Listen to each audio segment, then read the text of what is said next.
Labas. Sveiki. Mes esam Laura Ir Sigita. ir jūs įsijungiat Anelė LT Live. Ir čia yra mūsų pirmas kartas. Manau, tai iš viso turbūt pirmas kartas. Gal koks antras gyvenimo, kai aš live dalyvauju ir neturiu patirties, tai labai juokingai mes čia ruošiamės 15 minučių. Mes pagalvojom iš tikrųjų, kad čia reikėjo transliuoti, kaip mes ruošiamės, kameras dėliojom ir ieškojom tinkamų kampų, kad nesimatytų to, ko nenorim parodyti. Aš manau, kad jums būtų kur kas įdomiau žiūrėti mūsų pasiruošimą, negu tai, ką mes dabar šnekėsim, kai jau nusiteikėm šnekėti, ką reikia, bet pasiruošimas tai tikrai buvo vertas dėmesio, kitą kartą gal patransliuosim iš anksto.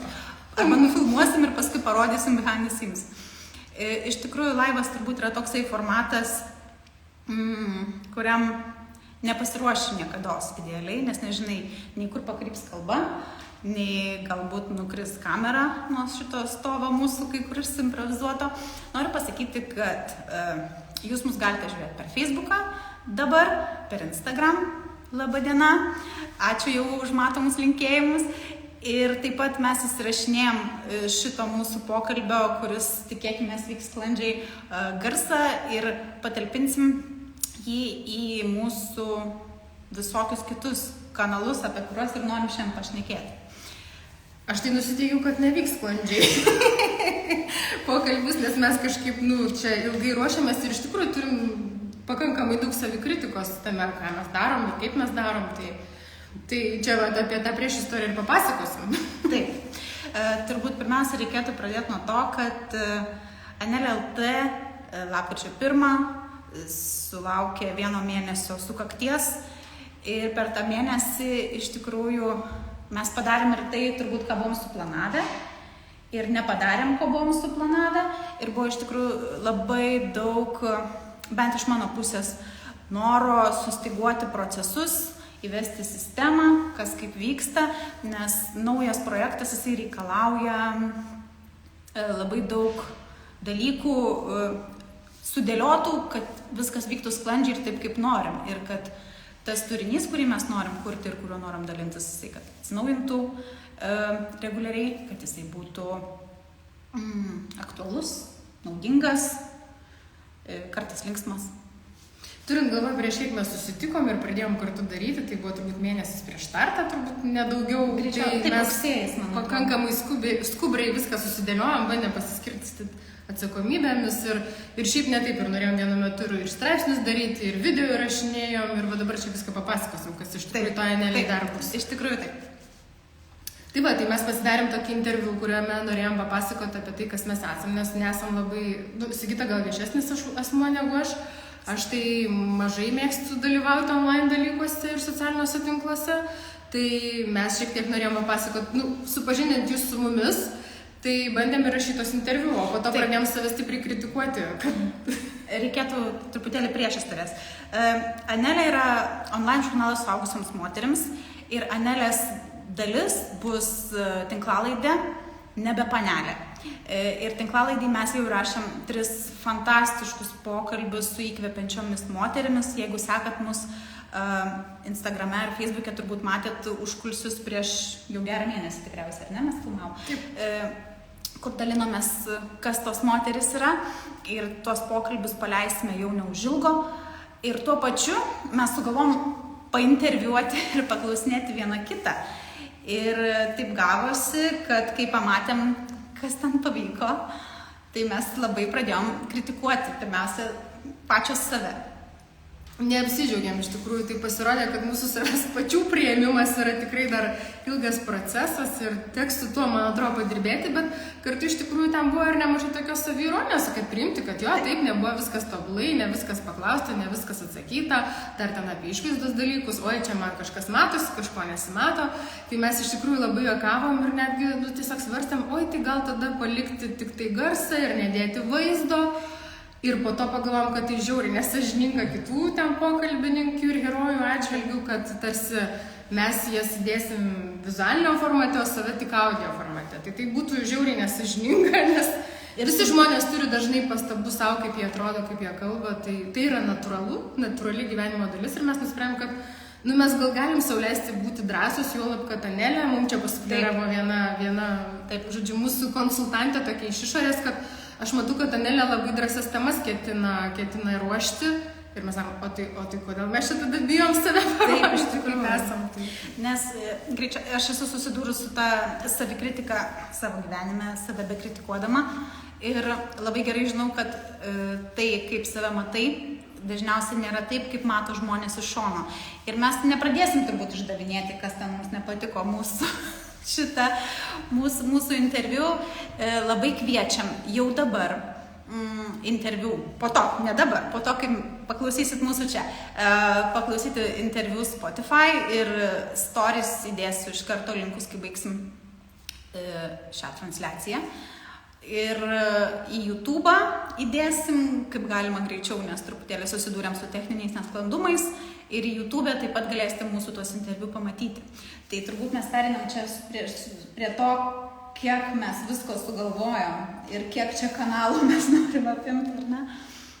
Jo, tai galim šnekėti dar, kas bus Anelei, ta prasme, be tų video interviu, kuriuos čia Sigita jau pasakojo, ką jūs dar galite tikėtis rasti šitam projekte, apart to, kai jau matėt tinklapyje. Taip, tai minėta tinklalaidė, mūsų podcastas Nebe panelė. Ačiū auditorijai už pasufleruotą šitą pavadinimą, mums jisai prilipo ir net nereikėjo galvoti nieko kito. Taip pat labai norim plėsti turinį, kurį matote puslapyje ir norime tenais daugiau ekspertinės informacijos ir kalbinti ekspertus. Taip, kad tai jo, įvairius specialistus, kurie iš tikrųjų žino daugiau apie hormonus, negu mes žinom, žino daugiau apie kažkokius tai kitus ten sveikatos ar mitybos ar dalykus, kur mums tiesiog pačiam trūksta ekspertizės. Tai iš tikrųjų bandysim tų specialistų daugiau pritraukti, kad tas turinys būtų kokybiškas, o ne pramoginis. Tai prasme, kad jūs iš tikrųjų ten kažką sužinotumėte daugiau.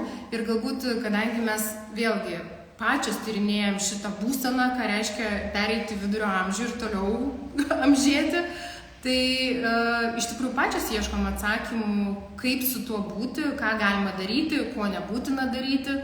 Ir čia galbūt verta pasiklausti, savęs paklausti, ko mes tikim, ką mes norime ištransliuoti iš tų projektų, nes vis tiek jis labai priklauso nuo to, kaip mes pačios tame jaučiamės ir ką mes laikom svarbiu.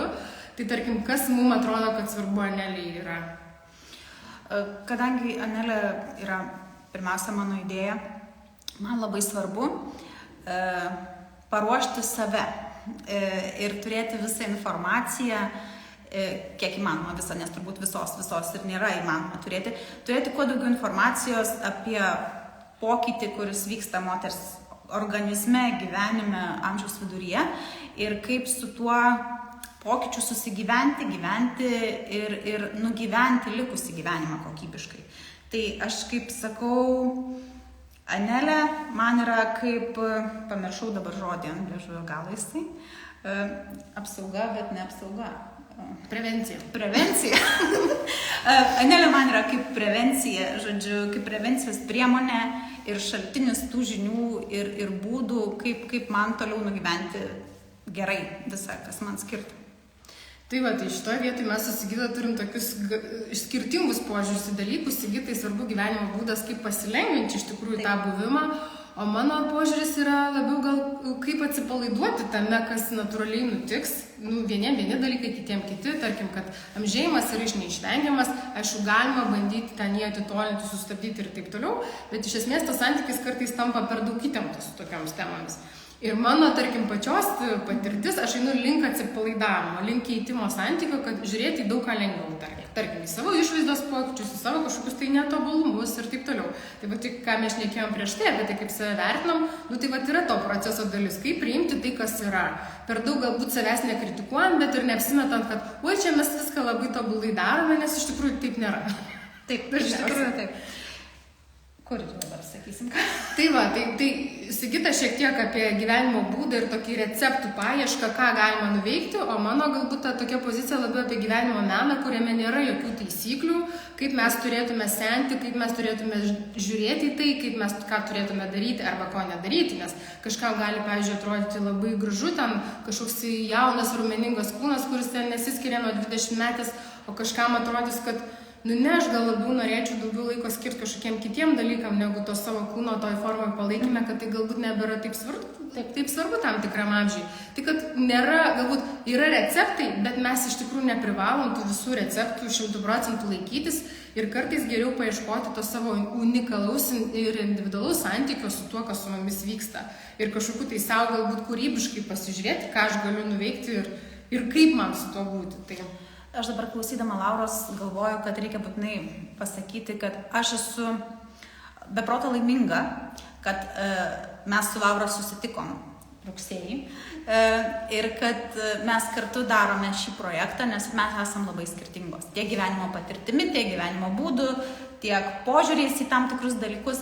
Ir man atrodo, mūsų šita sinergija labai duoda daug naudos projektui, todėl kad mes galim padengti labai skirtingas temas, galim įnešti skirtingo požiūrio ir iš to pačiu ir žinių, ir tai yra tik į naudą, Anelė. Kol kas mums tas skirtingumas iš tikrųjų netrukdo, man atrodo, kad kaip tik ta sinergija šauni, man tai patinka, mes su Sigita, kai sutinkam aptarinėti Anelės reikalų, tai abi labai tarškam, greitai daug šnekam, daug visokių idėjų iš visų kampų, bet kažkaip mums abiem pavyksta netgi su to skirtingų požiūrį prieiti kažkaip gana lengvai ir lankščiai tam tų sprendimų. Gal mes kažką ir šiek tiek biškai patidėliojom abi panašiai, bet bendrąja prasme tai tikrai ta sinergija tiesiog šiandien dienai atrodo labai potenciali. Ar mes susipyksim, kaip dažnai susipyksta poros, kurios labai skirtingos yra? Galbūt, ar ne? Bet vėlgi, ant savęs ištestuosim būdus, o kaip būti su skirtingu žmogumi, kaip, pavyzdžiui, požiūriai skiriasi. Taip. Tai kadangi kartu mes negyvenam ir buities tarp mūsų nėra. Bet gali atsirasti kokių nors kitų santykių, pavyzdžiui, finansinių. Tada ir spręsim, nežingsniuokim į priekį, kol tenais neatėjom. Kas yra tavo sąrašėlį toliau? Tai apart to, ką mes pašnekėjom apie turinius, apie tinklalaidę, apie turinio plėtimą tinklapyje, tai dar Sigita labai sakė, kad pasiilgo vakarėlių. Pavyzdžiui, aš vakarėlių visai nepasiilgau. Man fainai juose pabūti, bet poreikio aš didelio nejaučiu, nes aš šiaip esu intravertė, nepaisant savo didelio plėpėjimo, o Sigita yra pasiilgus vakarėlį. Tai papasakok, kodėl tu nori, kad būtų vakarėlyje, Nelė? Taip, žiūrėkit. Kaip čia nuo kurios vietos čia pradėjus? Esmė tokia, kad aš labai daug laiko praleidžiu namie. Aš esu 3 vaikų mama ir mano gyvenimas labai stipriai sukasi apie namus, vaikus ir jų reikalus. Ir tuo pačiu aš turiu labai daug gražių suknelių, batų ir makiažo priemonių, kurių neturiu kur panaudoti. Tai čia labai mano asmeninis dalykas. Ir vakarėlių idėja, Anelės vakarėlių idėja man kilo tuomet, kai aš supratau, kad ne aš viena esu tokia su dulkančiom spintoje suknelėm. Ir ne aš esu viena tokia moteris aplink 40, kuri nori naujų pažinčių, bičiulysčių, bet nelabai žinau, iš kur man jų gauti, nes, į būrelius aš nevaikštau ir nėra labai daug vietų, kur aš galiu susipažinti su naujais žmonėmis, kurie būtų mano bendraminčiai. Ir Anelės vakarėliai, man atrodo, aš jau kalbu, kaip tai yra įvykęs reikalas, bet Anelės vakarėliai mano galvoje atrodo kaip labai smagi vieta, kur mes galim susitikti, kalbėtis, šokti galbūt, bet kaip vakarėliai be šokių ir kažkokią susikurti erdvę bendravimui, kuri būtų ne šiaip susitikimas ir pasėdėjimas aplink vieną stalą, bet būtų veiksmas. Taip. O man susitikimas aplink stalą ir pafilosofavimas tai patiktų. Tai matot mūsų skirtingumus. Tai iš tikrųjų jo, Anelė turbūt išsivystys ir kažkokios tai klubinės veiklos, kur bus turbūt ir tokių veiklų, kur bus ir pramoginių daugiau, ir kažkokių tai gilesnių, turiningesnių. Ir tarkim, vienas dar iš tų dalykų, ką mes planuojame artimiausiu metu padaryti, tai yra Facebook'e sukurti Anelės grupę, kurioje galėtume drąsiai padiskutuoti kažkokiom tai, tokiom galbūt ir jautriom, galbūt kažkokiom mažai aptartom temom. Ir iš tikrųjų mes, tą komunikaciją ir bendravimą naudosim šiek tiek orientuodamasis, planuodamasis savo temas, kurias mes ar žmonės kalbinsim, ar kokias temas mes darysime į tinklapį. Tai iš tikrųjų ten kviečiam prisijungti drąsias moteris, kurios nebijo kalbėti ir reikšti savo nuomonę arba galbūt pasidalinti savo tokią asmeninę patirtim. Žinoma, jeigu kažką norėsim pacituoti straipsnį, tai su jumis susiderinsim, galbūt anonimizuosim, bet tarkim, kad ta jūsų autentiška patirtis būtų tas, kaip sakant, dirvožėmis, iš kurio tos mūsų temos ir šauks. Taip, nes labai norisi, vat, kaip sakau, tos bendraminčių kompanijos, ar ne? Tokio būrio panašiai mąstančių ir esančių panašiame laike moterų, į kurias gali atsiremti laikui atėjus, jeigu to atsirėmimo reikia, arba galų galia tiesiog pasidalinti patirtimi ir tas supratimas, kad ne man vienai taip ir ne aš viena taip, o kažkas irgi per tos pačius dalykus yra perėjęs, šiaip būna labai padedantis, bent man. Žinoma. Tai kaip ta bendruomenė iš tikrųjų, iki ko dar galėtų Anelė išaugti, mes iš tikrųjų gal šiandien dienai dar neįsivaizduojam. Dabar mūsų tas statinys turi tokias gana 4 stiprias kojas, kurias mes planuojame ir toliau stiprinti. Na ir tikimės kažkokio galbūt įsitraukimo, kaip ir minėjom, iš jūsų, nes vis tiek tema, bent jau Lietuvoje, nėra labai gerai tyrinėta, mes galbūt ne visada gerai jaučiam pulsą, nes kas man rūpi, galbūt nerūpi Sigitai, kas Sigitai rūpi, galbūt ne visada rūpi man, o dar esat jūsų su visais įvairiais požiūriais ir šitoj vietoj norėtųsi to iš tikrųjų labai grįžtamo daug ryšio iš jūsų, kad mes iš tikrųjų galėtume augti tą kryptim ir tokios formos, kokia būtų reikalinga, ne tik mum, bet ir jums. Todėl, jeigu tik turit minčių pasiūlymų, visos mūsų pašto dėžutės ir žinučių dėžutės yra atviros. Ir lygiai taip pat, jeigu matot save kaip dalį Anelės, tai taip pat parašykit, prisijunkit, nes tiek, kiek mes norim daryti, tai mūsų 2 dienoje laiko ne visada užtenka. Ir mes tikrai esam atviros bendradarbiavimui, labai laukiam bendraminčių ir bendradarbių, kurie norėtų prie Anelės prisijungti. Tai tikrai rašykit arba sigita@anelė.lt arba į bet kur į žinutę, į Facebooką arba į Instagramą ir mes susisieksim atgal. Tai taip. Ir nežinau, ar dabar vertėtų aptarti klausimus, kuriuos mes jau esame gavę mums, kas žmonėm domina apie mus ir dabar jūs galime atsakyti, ar ne? Prieš įrašinėdamos interviu prašėm, kad užduotumėt mums klausimus, tada prieš mėnesį maždaug ir taip jų ir neatsakėm, nes ten pirmas kartas. Tai gerai, tai aš dabar įgarsinsiu, ką mes gavom ir gal jūs dar parašysite mums čia į čatą klausimų, tai mes papildomai irgi atsakytume, bet dabar pradėsim to, ką gavom iš anksto. Tai kas svarbiausia šiame gyvenimo etape tau, Sigita? Toks nelabai įmanomas dalykas, bet man labai svarbu daugiau ar mažiau pasiekti balansą tarp šeimos ir mano noro darbuotis. Ir šio ryto įvykis aš tau pasakau, tegu lieka tarp mūsų, bet tiesiog būna dienų, kai aš negaliu ir aš turiu būti tik mama. Ir mano visi darbai ir projektai lieka kažkur tai, nežinau, kelintoj vietoj. O būna, kai pasirenki darbą ir projektą, tai tada prieš vaikus jautiesi kalta. Ta mamos kaltė, jinai tokia vis išlendantis dalykas mano gyvenime ir man labai svarbu subalansuoti, kaltės jausti mažiau, džiaugsmo jausti daugiau. O kas svarbu tau? Kaip įdomu, ta prasme, mano gyvenimo aplinkybės yra visiškai priešingos nei Sigitos, aš esu daugiau mažiau laisvas paukštis, esu santykiuose, bet vaikų neturiu. Darbas irgi toksai gana lankstus, kiek aš jo susikuriu, tiek ir turiu.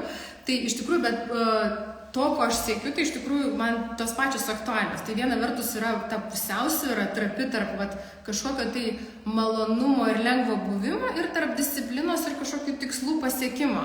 Nes mano atveju tai jinai labai trapi. Aš pusę gyvenimo tam pačiam interviu minėjau, kad buvau darboholikė, po to jau visiškai priešingą kraštutinumą, kai leidau savo labai iš tikrųjų daug tingėti ir reaguoti savo tam būsenas ir pojūčius. Ir suprantu, kad nei tas variantas, nėra tas atsakymas, kuris yra patogus man būti.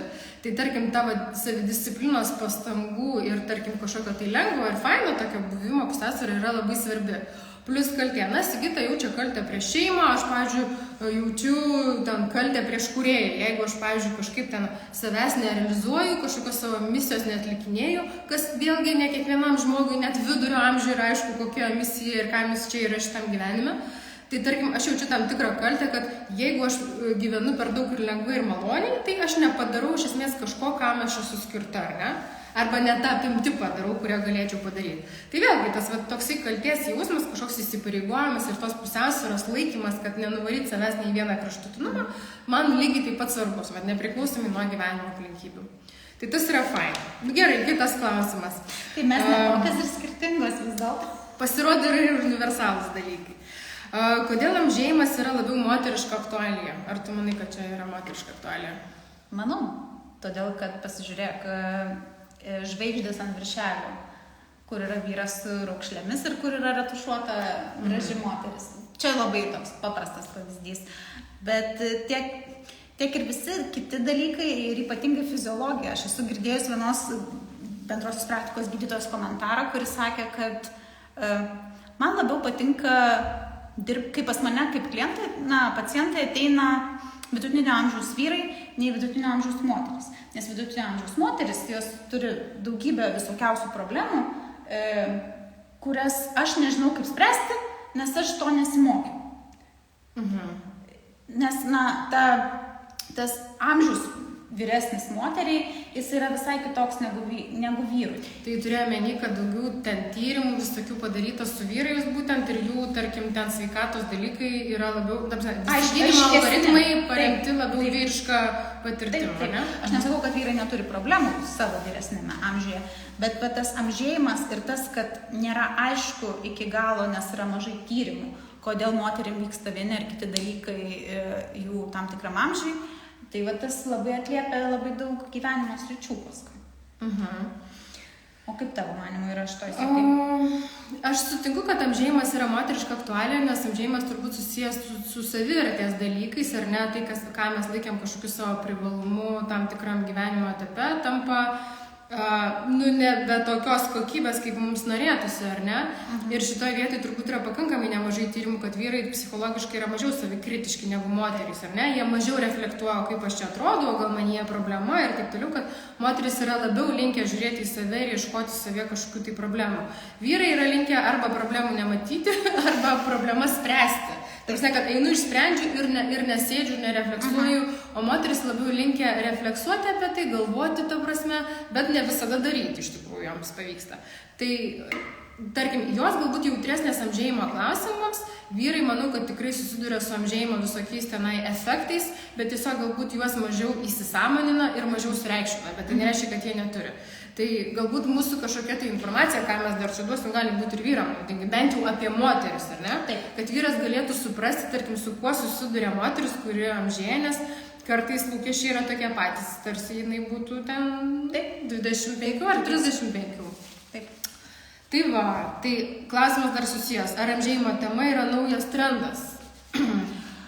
Iš vienos pusės turbūt taip, todėl kad nebijau to žodžio, sensta tos moterys, kurios, tokios kaip mes, kurios... Visos sensta. Visos sensta, bet būtent sensta ta karta moterų, kurios buvo aktyvios, domėjosi ir yra visai kitokios negu moterų karta prieš, kurios priimdavo atėjus pokytį, susitaikydavo su tuo ir gyvendavo toliau, ne?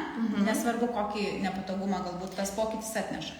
O dabar sensta moterų karta, kuri nori išlikti aktyvi, sveika ir toliau gyventi kokybišką gyvenimą. Ir tas to susitaikymo, čia aš labai... Skausmingiau priima, tarkim, tuos pokyčius, kurie, tarkim, tiesiog ateina, ar ne, su amžiu.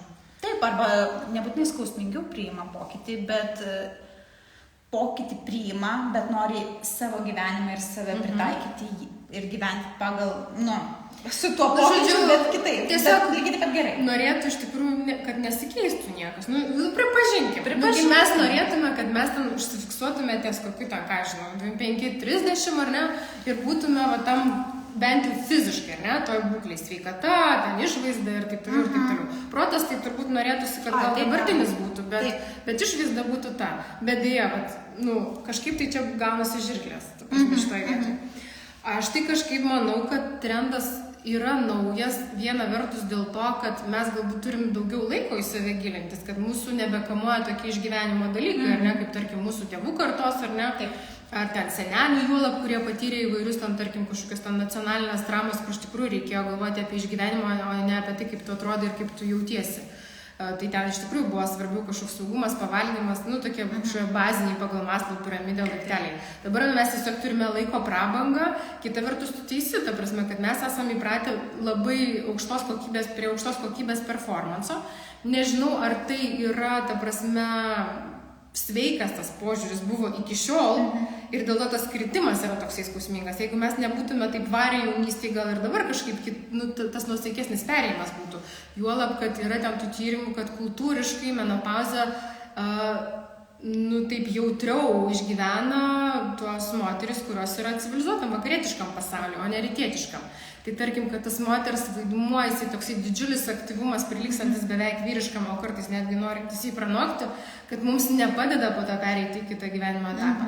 Bet čia vėlgi, čia mes tik tai samprotaujam, čia yra tema tyrinėjimui, mes galbūt tam ir paskirtume kažkokį tai vieną kitą ten straipsnį, patyrinėti, kas nuo ko priklauso. Tai va. Ar skiriasi refleksija apie amžėjimą, turint ir neturint vaikų? Mano mėgstamiausia tema. Tiksliau ir tavo mėgstamiausia dabar, nuo šiandien, ne? Kaip čia pasakyti? Iš tikrųjų, kai turi vaikų, tai ir nori truputėlį pataikyti į jų mąstymą, ar kaip čia pavadint, tai nenori, tu domiesi tuo, kas jiems yra įdomu ir aktualu. Ir ne visada tu tą pasiveji ir kartais reikia apsimesti prieš savo paauglius, neapsimesti, o tiesiog priimti tai, kad tu esi toj srity kvaila ir sakyt, paaiškinkit man. Ar amžius jaučiasi? Aš nejaučiu, kad nežinau, kaip nepatsakyti. Tai tau atrodo, kad turint vaikų sunkiau susitaikyti su amžėjimo dalykais ar lengviau? Negaliu palyginti, kaip būtų neturint vaikų, bet man atrodo, kad vaikai ilgiau mane, aš tik apie save galiu sakyti, išlaiko jauną. Geras. Aš apie šitą aspektą niekada negalvoju. Man atrodo, kad atvirkščiai. Nes man atrodo, aš neturėdama vaikų turiu labai daug laiko bendrauti su žmonėmis, ko tu sakai, kad tau trūksta. Ir mano tas bendravimo ratas, jisai, ta prasme, neapsiriboja mano amžiaus grupė, jokių būdų. Mano jauniausia draugė, jai yra turbūt 24 metai, o vyriausiai turbūt 70. Bet tai nėra mano mama. Mano mama nėra mano geriausia draugė. Tai iš esmės tas spektras, tarkim, veiklų plus, pavyzdžiui, tarkim, aš 35 pradėjau šokti, ar ne? Ten visi buvo 10 mečių jaunesni. Kontakto su jaunai žmonėm, man atrodo, neturint vaikų ir, tarkim, tų buitinių pareigų netgi yra daugiau pasigilinti jų ten pasaulėžiūrą ir nesiparinti dėl to, kad tu kažko nežinai, nes tai tiesiog laikmečio dalykai, o ne amžiaus dalykai. Bet čia yra labai turbūt individualu ir galbūt kita moteris neturinti vaikų. Tai va, tai nepriklauso. Visai kitame pasaulyje, žinai, bendrauja tik su savo bendradarbė. Aš turiu menį, kad, vėlgi, tik apie save kalbu, turint vaikų, mokyklinio amžiaus, aš dabar juos turiu, tai nenori, tu turi žinoti aktualijas, trendus ir tai, kuo jie gyvena, nes ne dėl to, kad išlaikytum savo vaikų susidomėjimą savimi, nes čia yra nesąmonė, tėvai yra durni ir jie yra visai neįdomus, bet aš pati noriu žinoti, kuo tie vaikai gyvena, tada to pačiu automatiškai aš, kai žinau, tai ir mano mąstymas yra toks, ne toks pats, bet bent jau apie tai. Tu, tarkim, tau tos trendus, kurie yra nauji, atneša vaikai greičiau, negu man jie ateina, bendraujant, tarkim, kažkokiuose kitose kontekstuose. Bet aš dar manau, kad tas klausimas yra pasuktas taip, kad aš taip nujaučiu, kad galime interpretuoti taip, kad kai neturi vaikų, tarsi tavo gyvenime vyksta pavasaris, o tarkim menopauzė jau yra ruduo. Tai tu tarsi neturėjus vasaros, iš pavasario tarsi perini į rudenį. Aš naudoju tokią paralelę. Tai šitoj vietoje aš iš savo pozicijos pasakyčiau, kad taip turbūt, jeigu, tarkim, ištinka menopauzė, kai tu dar nesi iš tikrųjų susitaikius su kažkokiu tuo turėjimu ar neturėjimu vaikų, tai turbūt tai gali būti tam tikras šokas, kad tu nesitiki, kad tau užsidarys, tarkim, fabrikas ar ne, ir staiga jis tau iškabino. Tai jau daugiau mažiau kaip ir viskas. Nes kartais žmonės turbūt neturi to, aišku, labai priklauso nuo priežasčių, kodėl jie neturi vaikų. Jeigu jie negalėjo, tai yra viena, tarkim, ir apsisprendė, susitaikęs to, kad negali. Jeigu jie nenorėjo ir pasiliko tarsi tau savo atvirą klausimą svarstyti, tai, tarkim, tas amžėjimas gali jaustis labai skausmingas, tarkim, kad jau nebėra kaip ir laiko svarstyti apie tai. Tai aš manau, kad šiek tiek skiriasi, bet vėlgi viskas priklauso labiau nuo individo negu nuo jo aplinkybių, kaip mes jau apsitarėm. Na ir ką, apie ką kiekvieną iš šis projektas? Tai mes daugiau mažiau pasakėme, apie ką buvo tas projektas. Tai kaip apie mūsų iš tikrųjų. projektas apie visas moteris ir apie įvairovę, aš sakyčiau, būdų, kaip mes, ta prasme, kas mums svarbu ir ką mes su tuo turim daryti arba neturim daryti. Tai va, o jūs man klausimų kažkokių turite ar ne? Mojuokite, klauskite, netgi jeigu ir neturit. Iš tikrųjų, mano ir Lauros didelis noras tiek socialiniai medijoje būti aktyvesnėm ir labiau prieinamom, kad būtų galima klausti, bet kada ateina klausimas ir bendrauti ir bendradarbiauti. Labai norėčiau, kažkas rašo, kad pritarė Sigitai. Matai, nežinau dėl ko pritarėt, bet labai ačiū. Nuostabu. Greičiausiai dėl to vaikų turėjimo ir išlikimo ant trendų. Aš tai irgi to neprieštarauju. Ir aš labai noriu, kad Anelė augtų į bendruomenę, bendraminčių, bendraujančių ir besidalinančių aktualiais dalykais ir galbūt kažkada po daug metų mes susirinksime prie apvalaus stalo, jūs nematot, bet mes sėdim prie apvalaus stalo, tokios visas fainos, aktyvios senutės, kai visas vidutinis mūsų vidurinis amžius liks kažkur prisiminimuose ir pagalvos, pasišnekėsim ir pasidalinsim, kaip gerai mes visą tą savo gyvenimą nugyvenam. Aš tai tikiuosi, kad mes susitiksim ne tada, kai būsim senutės, o daug kartų iki tol. Tai be abejo, bet čia jau tas toks, žinai, vizija į labai toli. Jo, nes mūsų vis tiek tikslas, nebūti kažkokiu tokiu žiniasklaidos kanalu, mes norim būti interaktyvios. Ta prasme, tai mums žiauriai svarbus yra kažkoks grįžtamasis ryšys, jūsų klausimai, reakcijos, komentarai, kai mes galėtume tobulėti, nes, pavyzdžiui, bent jau aš tikrai esu atsilikusi. Nes visiškai, nemėgstu kalbėti su telefono ekranu, man norisi kalbėti su žmogum ir ta prasme, kai aš nejaučiu, kad aš kalbu su žmogumi, tai man šiaip yra sunkoka. Tai aš tau paskaitysiu, atsiprašau, kad pertraukiu. Mūsų viena, kuri žiūri, sekėja rašo, kad jauna išlikti skatina ir 10 metų jaunesnis vyras, ne tik vaikai. Tai mes ir apie tai parašysim. Apie tai irgi pakalbėsiu. Jo, 10, aš tai sakyčiau, kad taip, kad visose šitose temose yra, ir gerų dalykų, ir vyruose, ir vaikuose, ir yra dalykų, kurie ir nepadeda, ir kurie padeda. Taip. Tai vyras 10 metų jaunesnis gali paskatinti jaunėti, bet ir sukurti labai daug įtampos, ta prasme, ir baimės, kad vis dėlto, sunku išlaikyti tą, visiškai, tokį, Bet čia vėlgi turbūt reikėtų grįžti prie to, kad visiškai viskas individualu kiekvienam žmogui ir kiekvienai porai ir kiekvienose santykiuose. Tai taip. Tai va, bet gera tema. Labai ačiū. Apie jaunesnius vyrus. Pakalbėsim apie juos. Dar neištikimybės jos skaitinamas, kaip tik apie neištikimybės paruošėm tekstą apie neištikimybę ir pasidalinsiu visom naujom nuorodom ir visko, ką mes sugalvojam visuose social media kanaluose ir ko mes dar nepasakėm.